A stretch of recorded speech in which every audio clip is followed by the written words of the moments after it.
Hello everyone. അപ്പോൾ നിങ്ങൾ എല്ലാവരും നമ്മുടെ കീം എക്സാം ഒക്കെ എഴുതി റിസൾട്ടിന് വേണ്ടി കാത്തിരിക്കുകയാണ്. സോ നമുക്കറിയാം ഇപ്പോൾ നമ്മുടെ ആൻസർ കീ ആണ് വന്നിട്ടുള്ളത്, റെസ്പോൺസ് ഷീറ്റ് വന്നിട്ടില്ല. സോ റെസ്പോൺസ് ഷീറ്റ് വന്നു കഴിയുമ്പോൾ നിങ്ങൾക്ക് നിങ്ങളുടെ സ്കോറൊക്കെ കാൽക്കുലേറ്റ് ചെയ്യാൻ പറ്റുന്നതാണ്. ഇനി നമ്മുടെ റെസ്പോൺസ് ഷീറ്റും വന്നതിന് ശേഷം ഇനി +2ൻ്റെ മാർക്കും കൂടെ നിങ്ങൾക്ക് എൻ്റർ ചെയ്യേണ്ടതായിട്ട് വരും. സോ അതും കൂടെ കഴിഞ്ഞതിന് ശേഷം നോർമലൈസേഷൻ പ്രോസസ്സ് എല്ലാം കഴിഞ്ഞിട്ടായിരിക്കും നമ്മുടെ റാങ്ക് ലിസ്റ്റ് ഫൈനലി പബ്ലിഷ് ചെയ്യുന്നത്. സോ അപ്പോൾ ഇങ്ങനെ റാങ്ക് ലിസ്റ്റ് ഒക്കെ വന്നതിന് ശേഷം അടുത്ത കടമ്പ എന്താണ് എന്ന് നിങ്ങൾക്ക് ആലോചിക്കുന്നുണ്ടായിരിക്കും. സോ നെക്സ്റ്റ് കടമ്പ എന്ന് പറഞ്ഞു കഴിഞ്ഞാൽ നമ്മൾ അഡ്മിഷൻ പ്രോസസ്സ് സ്റ്റാർട്ട് ചെയ്യുക എന്നുള്ളതാണ്. അതായത് സിയുടെ ഒഫീഷ്യൽ വെബ്സൈറ്റ് വഴി നമുക്ക് കോളേജുകൾ ചൂസ് ചെയ്യാം, അതുപോലെ തന്നെ നിങ്ങൾക്ക് വേണ്ട ബ്രാഞ്ച് ചൂസ് ചെയ്യാം. എന്നിട്ട് നമ്മൾ എന്ത് ചെയ്യാണ്, അലോട്ട്മെന്റ് പ്രോസസ്സിലേക്ക് പോവുകയാണ്. ദെൻ ട്രയൽ അലോട്ട്മെന്റ് വരും, പിന്നെ first allotment, second allotment, then third allotment, ഇങ്ങനെ മൾട്ടിപ്പിൾ ഫേസസ് ഓഫ് അലോട്ട്മെന്റുകൾ നിങ്ങൾക്ക് വരും. സോ ഇതിൽ നിങ്ങൾക്ക് കോളേജുകൾ സെലക്ട് ചെയ്യുന്നത് അനുസരിച്ച് എന്ത് ചെയ്യും, നിങ്ങളുടെ സ്കോറും കൂടെ ബേസ് ചെയ്തിട്ട് നിങ്ങൾക്ക് എന്ത് കിട്ടും, അഡ്മിഷൻ കിട്ടും. ഇതാണ് നമ്മുടെ ഇനിയും വരാൻ പോകുന്ന പ്രൊസീജിയർ. സോ ഇതൊക്കെ നമ്മൾ വളരെ ഡീറ്റെയിൽ ആയിട്ട് നിങ്ങൾക്ക് വീഡിയോസ് ആയിട്ട് ചെയ്യുന്നതായിരിക്കും. ഇപ്പം ഞാൻ പറയാൻ പോകുന്നത് നമ്മളെ കോളേജുകളും അതുപോലെ തന്നെ ബ്രാഞ്ചുകളും എങ്ങനെ ചൂസ് ചെയ്യാം എന്നുള്ളതാണ്. ഓക്കെ, അപ്പം ഒരു എഞ്ചിനീയറിംഗ് ആസ്പിരന്റിനെ സംബന്ധിച്ചിടത്തോളം ആരെങ്കിലും പറയുന്നത് കേട്ടല്ല നമ്മൾ കോളേജസും അതുപോലെ തന്നെ ബ്രാഞ്ചും ചൂസ് ചെയ്യേണ്ടത്. അപ്പം എഞ്ചിനീയറിംഗ് എന്താണെന്ന് നമ്മൾ കൃത്യമായിട്ട് അറിഞ്ഞിരിക്കണം. സോ എഞ്ചിനീയറിംഗ് എന്ന് പറയുന്നത് സ്കിൽ ഓറിയന്റഡ് ആയിട്ടുള്ള ഒരു ജോബാണ്. അതായത് വെറുതെ പുസ്തകത്തിലുള്ളത് കാണാതെ പഠിച്ചത് കൊണ്ട് മാത്രം നമുക്ക് ചെയ്യാൻ പറ്റുന്ന ഒരു ജോലിയല്ല ഒരു എഞ്ചിനീയറിന്റെ ജോലി എന്ന് പറയുന്നത്. അവിടെ ലോജിക്കൽ തിങ്കിങ് വേണം, അനലിറ്റിക്കൽ സ്കില്ല് വേണം, പ്രോബ്ലം സോൾവിങ് സ്കില്ല് വേണം, ലീഡർഷിപ്പ് ക്വാളിറ്റി വേണം, അങ്ങനെ ഒരുപാട് ഡിസിഷൻ മേക്കിംഗ് വേണം. ഇങ്ങനെ ഒരുപാട് കാര്യങ്ങളെ ഡിപ്പെൻഡ് ചെയ്തിട്ടുള്ള ഒരു ജോബാണ് നമ്മുടെ എഞ്ചിനീയർ ജോബ് എന്ന് പറയുന്നത്. സോ അപ്പോൾ ബ്രാഞ്ചിലേക്ക് ഞാൻ ആദ്യം വരികയാണ്. കോളേജ് ചൂസ് ചെയ്യുന്നതിന് മുന്നേ നമുക്ക് ബ്രാഞ്ചിലേക്ക് ഒന്ന് പോകാം. Wide variety of engineering branches ആണ് നമ്മുടെ മുന്നിലുള്ളത്. അതിൽ കോർ ബ്രാഞ്ചസ് ആയിട്ടുള്ള mechanical engineering, electrical and electronics engineering, civil engineering, electronics and communication engineering, automobile engineering, ഇങ്ങനെ പല പല നമ്മുടെ കോർ എഞ്ചിനീയറിംഗ് ബ്രാഞ്ചസ് ഉണ്ട്. ഇത് കൂടാതെ തന്നെ നമുക്ക് computer science engineering, information technology, AI, ഇപ്പോൾ AI-യുടെ ഒരു കാലമായതുകൊണ്ട് തന്നെ ആർട്ടിഫിഷ്യൽ ഇൻ്റലിജൻസും കൂടെ ബിടെക് ബ്രാഞ്ചസിൽ നമ്മൾ ഇൻക്ലൂഡ് ചെയ്തിട്ടുണ്ട്. പിന്നെ മെറ്റലർജി ഉണ്ട്, കെമിക്കൽ എഞ്ചിനീയറിംഗ് ഉണ്ട്, ഫുഡ് ടെക്നോളജി ഉണ്ട്, അങ്ങനെ പല പല നിങ്ങൾ കേട്ടിട്ട് നാനോ ടെക്നോളജി ഉണ്ട്, അങ്ങനെ പല പല നിങ്ങൾ കേട്ടിട്ടില്ലാത്ത ഒരുപാട് എഞ്ചിനീയറിംഗ് ബ്രാഞ്ചസ് ഉണ്ട്. അതുപോലെ എയറോനോട്ടിക്കൽ എഞ്ചിനീയറിംഗ് ഉണ്ട്, എയറോസ്പേസ് എഞ്ചിനീയറിംഗ് ഉണ്ട്. അപ്പം നമ്മുടെ കേരളത്തിലെ എഞ്ചിനീയറിംഗ് കോളേജ് എടുത്തു കഴിഞ്ഞാൽ നമുക്ക് കിട്ടുന്ന ബ്രാഞ്ചുകൾ എന്ന് പറയുന്നത് കുറച്ച് ലിമിറ്റഡ് ആണ്. കാരണം നിങ്ങൾ പ്രോസ്പെക്ടസ് ഒക്കെ നോക്കുമ്പോൾ നിങ്ങൾക്ക് മനസ്സിലാവും ഓരോ കോളേജസിലും ഏതൊക്കെ ബ്രാഞ്ചസ് ആണുള്ളത്. അത് നമ്മുടെ കൺവെൻഷണൽ ആയിട്ടുള്ള സാധാരണ നമ്മൾ എപ്പോഴും കാണാറുള്ള ബ്രാഞ്ചുകളായിരിക്കും കൂടുതലും ഉണ്ടാകുന്നത്. ഇനി IIT ലെവലിലേക്കൊക്കെ പോകുമ്പോഴാണ് ക്ലബ് ചെയ്തിട്ടുള്ള ഇലക്ട്രിക്കലിൻ്റെ കൂടെ തന്നെ മറ്റു പല ബ്രാഞ്ചസും ക്ലബ് ചെയ്തിട്ടുള്ള എഞ്ചിനീയറിംഗ് ബ്രാഞ്ചസ് വരുന്നത്. അപ്പം നമ്മളിപ്പോൾ കീം വഴി കേരളത്തിലെ എഞ്ചിനീയറിംഗ് കോളേജിലാണ് നമുക്ക് അഡ്മിഷൻ ലഭിക്കുന്നത് കൊണ്ട് തന്നെ നമ്മൾ ഇപ്പം ആദ്യം പറഞ്ഞിരിക്കുന്ന ബ്രാഞ്ചുകളായിരിക്കും മെജോറിറ്റി കുട്ടികളും ചൂസ് ചെയ്യാനായിട്ട് പോകുന്നത്.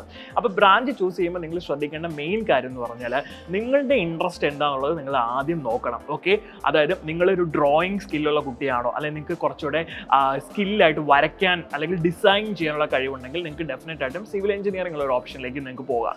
ഇനി നിങ്ങൾക്ക് പവർ ജനറേഷൻ, ഡിസ്ട്രിബ്യൂഷൻ, ട്രാൻസ്മിഷൻ എന്ന കാര്യങ്ങളൊക്കെ പഠിക്കാനാണ് ആഗ്രഹിക്കുന്നതെങ്കിൽ നിങ്ങൾക്ക് ഇലക്ട്രിക്കൽ ആൻഡ് ഇലക്ട്രോണിക്സ് എഞ്ചിനീയറിംഗ് എടുക്കാം.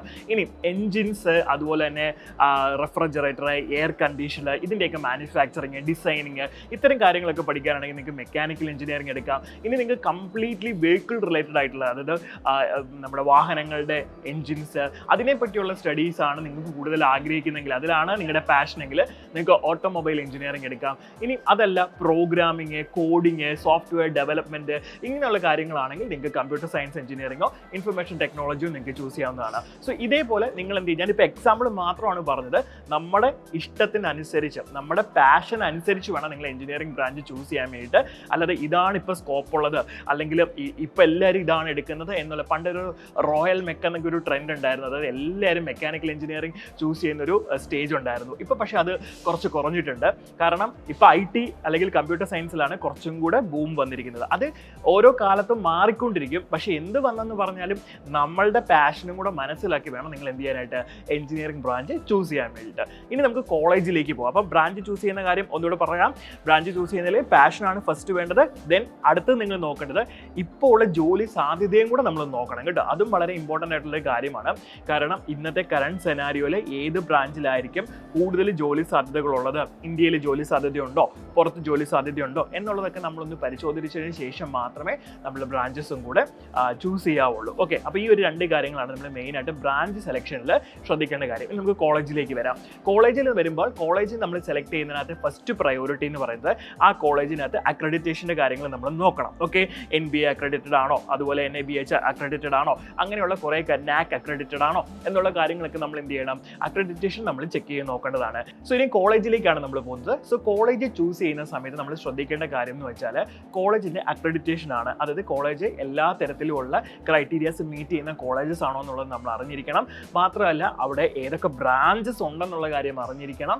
പിന്നെ അടുത്തതെന്ന് പറയുന്നത് അവിടുത്തെ പ്ലേസ്മെൻറ്റ് ഓപ്പർച്യൂണിറ്റീസ്, ഏതൊക്കെ പ്ലേസ്മെൻറ്റിന് വേണ്ടിയിട്ട് ഏതൊക്കെ കമ്പനീസ് ആണ് അവിടെ വന്നിരിക്കുന്നുള്ള കാര്യങ്ങളും നിങ്ങൾ കൃത്യമായിട്ട് നോക്കണം. അതായത് ഒരു കഴിഞ്ഞ വർഷം മാത്രമല്ല ലാസ്റ്റ് 5 ഇയേഴ്സ് ആ ഒരു കോളേജിൽ ഏതൊക്കെ കമ്പനീസ് ഇൻ്റർവ്യൂസിന് വന്നിട്ടുണ്ടെന്നുള്ള കാര്യം നിങ്ങൾ നോക്കണം. എത്ര കുട്ടികൾ പ്ലേസ്ഡ് ആയിട്ടുണ്ടെന്നുള്ള കാര്യങ്ങൾ നോക്കണം. അപ്പോൾ ഇതൊക്കെ നിങ്ങൾ സെർച്ച് ചെയ്തതിന് ശേഷം മാത്രമേ എന്ത് ചെയ്യാൻ പാടുള്ളൂ, ഒരു കോളേജ് നമ്മൾ ചൂസ് ചെയ്യാൻ പാടുള്ളൂ. അപ്പോൾ നമുക്കറിയാം കേരളത്തിലെ ഏറ്റവും മികച്ച എഞ്ചിനീയറിംഗ് കോളേജ് എന്ന് പറയുന്നത് CET ആണ്, കോളേജ് ഓഫ് എഞ്ചിനീയറിംഗ് ട്രിവാൻഡ്രമാണ്.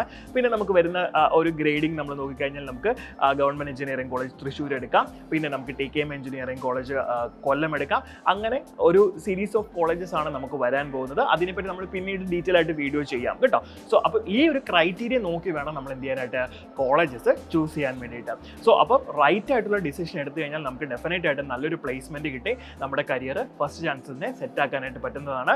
സോ എന്തായാലും റിസൾട്ടൊക്കെ വരട്ടെ, എല്ലാവർക്കും നല്ലൊരു സ്കോർ കിട്ടട്ടെ, ആഗ്രഹിക്കുന്ന കോളേജിൽ തന്നെ എല്ലാവർക്കും പഠിക്കാൻ സാധിക്കട്ടെ എന്ന് ആശംസിക്കുന്നു. All the best.